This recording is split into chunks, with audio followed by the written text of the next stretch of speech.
देखिए अगर सवाल दे दे आपको, जैसे यहां पर दे दे कि √3 प्लस √2, ठीक है, और बटा में √3 माइनस √2 दे दे, फिर यहाँ प्लस कर दे √3 माइनस √2 और फिर नीचे √3 प्लस √2 कर दे और कहे कि इसका मान बताइए क्या होगा, कितना होगा।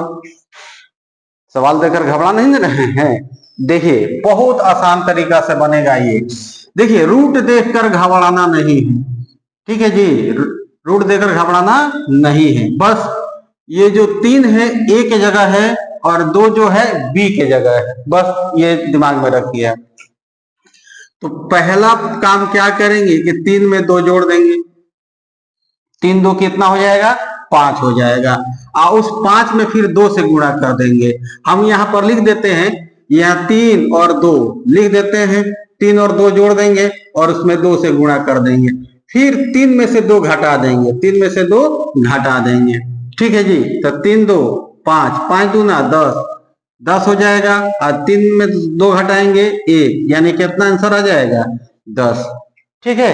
अब यहाँ देखिए नहीं समझ में आया तो एक और सवाल देखते हैं, जैसे कि √5 लिख देते हैं, यहाँ पर √3 लिख देते हैं, ठीक है जी, और यहाँ पर √5 और माइनस √3 प्लस √5 माइनस √3 अब बट्टा में √5 प्लस में √3 लिख देते हैं और इसका आंसर क्या होगा। तो हमने क्या बताया कि एक बार इस दोनों को जोड़ दीजिए, 5 में 3 जोड़िएगा तो 8, फिर 2 से गुणा कर दीजिए, 8 दूना 16 हो जाएगा, फिर 5 में से 3 घटा दीजिए, कितना आएगा 2, और फिर इसमें 2 से क्या कीजिए, भाग कर दीजिए, ठीक है जी।